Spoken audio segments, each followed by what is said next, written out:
për sa i takon ndërhyrjes ndaj dëshmitarëve. Ne të gjithë dëgjuam se cila është baza e kësaj çështje gjyqësore, se si zoti Thaçi përzgjodhi persona për ta ndihmuar ata për të ndërhyrë me dëshmitar në çështjen 6. Dhe juve po ashtu keni parë dhe dëgjuat në përmbledhjen se disa prej provave janë të mbivendosura me njëra tjetrën dhe konfirmojnë njëra tjetrën dhe këto prova gjithashtu kanë të bëjnë jo vetëm me qendrën e paraburgimin, por edhe në vende të tjera.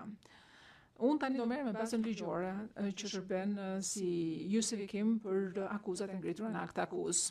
Veprat penale dhe forma e përgjegjësisë penale lidhen individualisht me veprimet dhe rrethanat e secilit prej të akuzuarve. Të gjitha akuzat bien në 3 kategori veprash penale. Së pari, pengim i personave zyrtar në kryerjen e detyrave zyrtare, së dyti, shkelje e sekretit procedurave dhe së treti, kundërshtimi i gjykatës. 4 nga të akuzuarit, përkatësisht Thaçi, Smakaj, Kilaj dhe Fazliu, janë akuzuar me pengim të drejtësisë. Thaçi është i vetmi akuzuar që është akuzuar për shkelje të sekretit të procedurës. Së fundi, të 5 akuzuarit janë akuzuar për kundërshtim të gjykatës. Atëherë, do filloj së pari me pengimin e drejtësisë. Kjo vepër penale buron nga neni 401 paragrafi 2 i Kodit Penal të Kosovës, që parashikon që çdo person që merr pjesë në një grup personash, të cilat përmes veprimit të përbashkët pengojnë ose mundohen të pengojnë një person zyrtar që të kryej vepra zyrtare, dënohet. Në këtë rast, baza e akuzave për pengim në nenin 401-2 del prej 3 grupeve të veçanta. Sikur se është shpjeguar, së pari kemi grupin e Fazliut që përfshin Thaçin si liderin e grupit, Fazliun dhe djalin e tij Fariun. Së dyti, grupi Smakaj që përfshin Thaçin si lider i grupit, Smakajn, Blerim Shalën dhe Artan Berhamin. Dhe së fundi, grupin e Kilajt, përsëri duke përfshirë Thaçin si liderin e grupit, Kilajn dhe vllaznin Kryeziun. Secili prej këtyre grupeve ka një pikë në akt akuz për të akuzuarit, që ka të bëj me pengimin e drejtësisë në çështjen 6 duke u përpjekur që të ndërhyjë ndaj dëshmitarëve të prokurorisë. Neni 4.1 ka edhe 2 dispozita të tjera që lidhen me akuzat në këtë çështje konkrete. Edhe këto janë në paragrafët 3 dhe 5. Këto 2 dispozita janë të përqendruar në aspekte të cilat rëndojnë ose zgjerojnë pretendimin për pengim të një personi të akuzuar. Më konkretisht, neni 401.3 deklaron se një drejtues ose organizator një grupi që kryen pengim të synuar është i dënueshëm me burgim nga 1 deri në 5 vjet. Kjo dispozitë zbatohet për Thaçin dhe ai akuzohet me 1 pikë për secilin për 3 grupeve ku ka marrë pjesë dhe drejtuesi i cilëve ka qenë. Përveç kësaj, dhe për nenin 401 paragraf 5, kur bëhet fjalë për pengim dhe kur pengimi i synuar kryhet ndaj një gjyqtari, prokurori ose një zyrtari të gjykatës, prokurori ose një person i autorizuar nga gjykata ose zyra e prokurorisë, gjatë ushtrimit të funksioneve të tyre zyrtare, autori i veprës duhet të dënohet me burgim nga 1 deri në 5 vjet. Ky faktor rëndues zbatohet për secilin prej anëtarëve të akuzuar të 3 grupeve, domethënë për Thaçin, Smakajn, Kilajn dhe Fazliun, sepse veprimet e tyre synoheshin që të komprometonin aftësinë e DSK-s dhe të SPS-s për të hetuar në mënyrë efektive dhe për të ndjekur penalisht krime, në veçanti për të siguruar dhe për të marrë dëshmi relevante dhe të vërteta dëshmitarëve.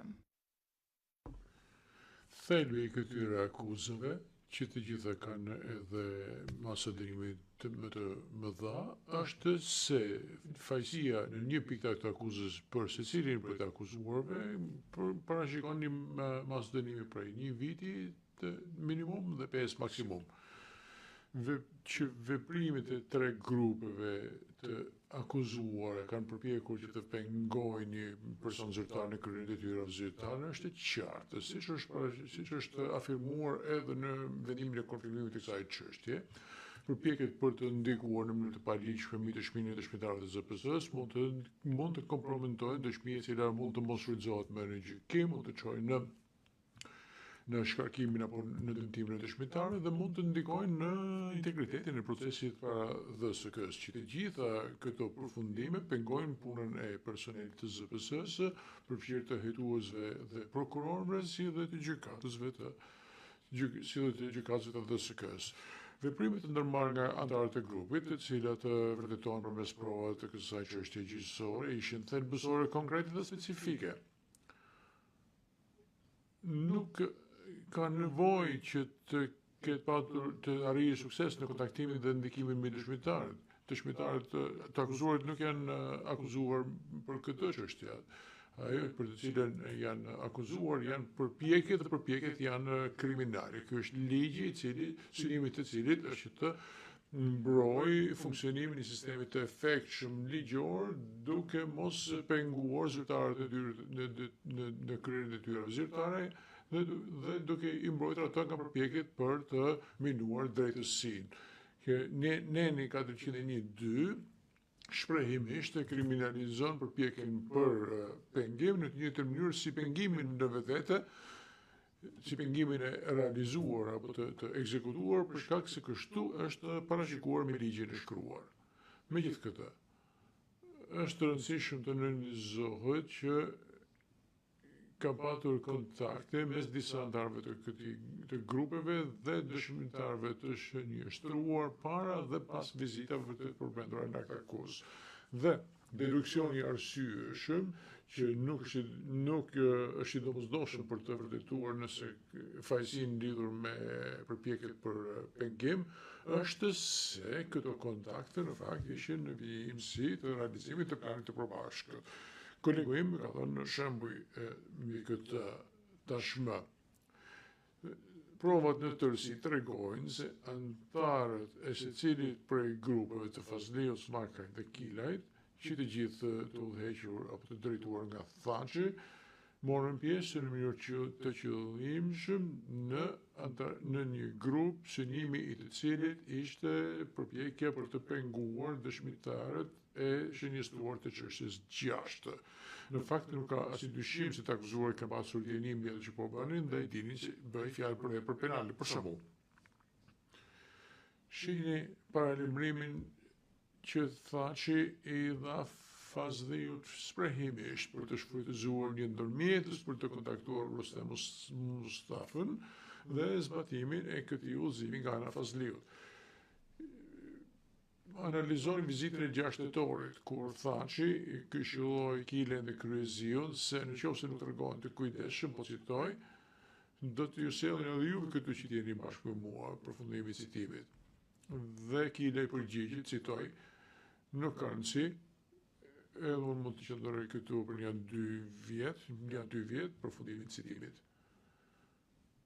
Analizoni vizitën e 7 tetorit, kur Behrami lexoi rregulloren e paraburgimit me zë të lartë dhe në praninë e Smakajt, e cila përcakton që vizitorëve nuk u lejohet që të shkëmbejnë artikuj me të paraburgosurit, ndërkohë që prisnin arritjen e Thaçit.